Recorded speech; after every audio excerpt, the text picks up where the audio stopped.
Merci beaucoup, moi journaliste. Donc, c'est la regret que j'ai. Parce que chez nous, il n'y a pas de rebelles, mais chez nous, il y a des milices. Et des milices là, il s'agit des milices Codeco, il s'agit aussi des autodéfenses. Mais malheureusement, les autodéfenses aussi ne savent pas comment est mot autodéfense. Les autodéfenses que nous avons chez nous en Djouk, c'est les jeunes garçons qui ont pris les armes illégalement et qui ne fait que tuer la population. Donc il ne fait que faire souffrir toute la communauté presque en général. Il y a aussi des Codeco qui se disent aujourd'hui qu'il est en train de faire la guerre contre M23. Alors moi je me pose la question, chez nous en Ituri il n'y a pas le M23.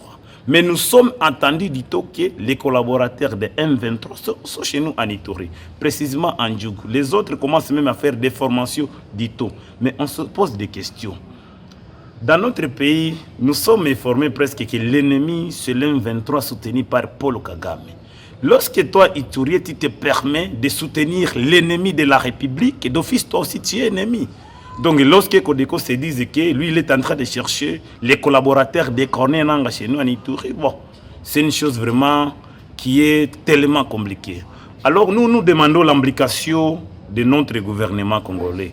Car c'est le gouvernement qui est père de tout le monde. Depuis presque 2017, je suis clair avec vous, mes journalistes, c'est la population qui sont victimes. On ne fait que tuer chaque jour, du jour au jour.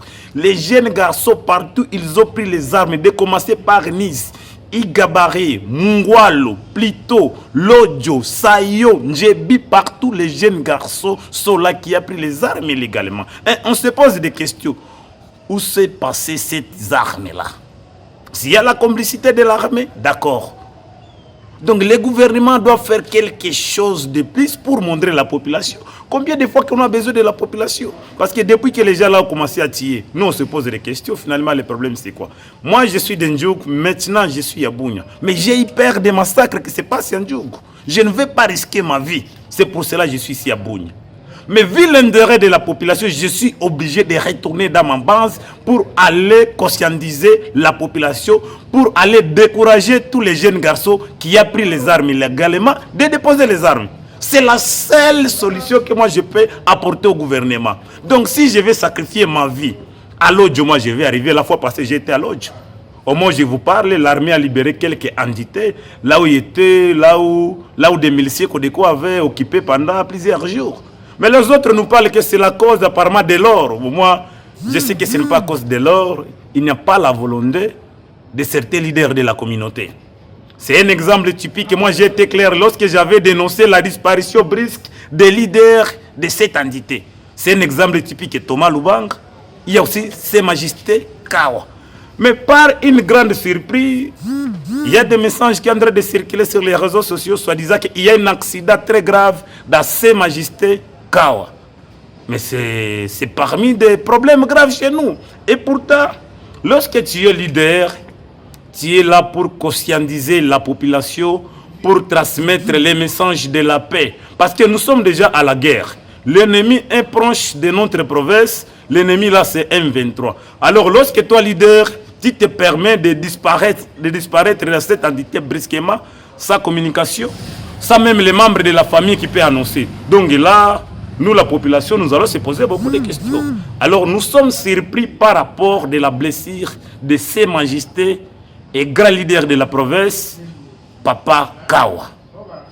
Vraiment, je le répète, si réellement c'était un accident là, c'est normal, tout le monde peut faire l'accident, mais il faut voir le contexte de cet accident.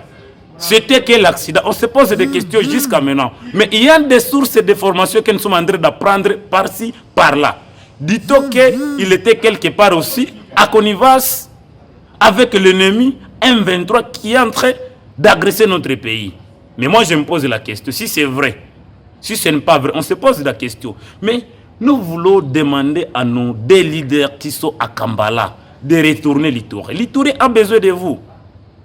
L'Ituri a fort besoin de vous parce que vous êtes le seul leader qui est mieux placé pour transmettre les messages chez nous en Ituri. Lorsque vous partez, les informations commencent à venir, que soi-disant que vous êtes à connivence avec des des éléments qui sont en train d'agresser notre pays. Ce n'est pas vraiment du tout bien. Alors Dieu est là. Si vraiment cet accident-là était juste en train de faire formation avec les jeunes garçons dans votre ferme à Kambala, d'accord, c'est ça le résultat qui peut venir pour toi. Si ce n'est pas comme ça, nous demandons à nos deux leaders, Thomas Lubanga et ses majestés, chef Kawa, les deux leaders-là, de retourner l'Ituri pour transmettre les messages de la paix.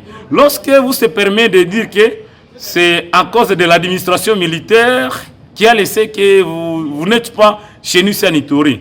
Non, ça c'est mensonge. C'est mensonge, vraiment. Vous deviez laisser toutes les histoires là. Merci, je vous remercie.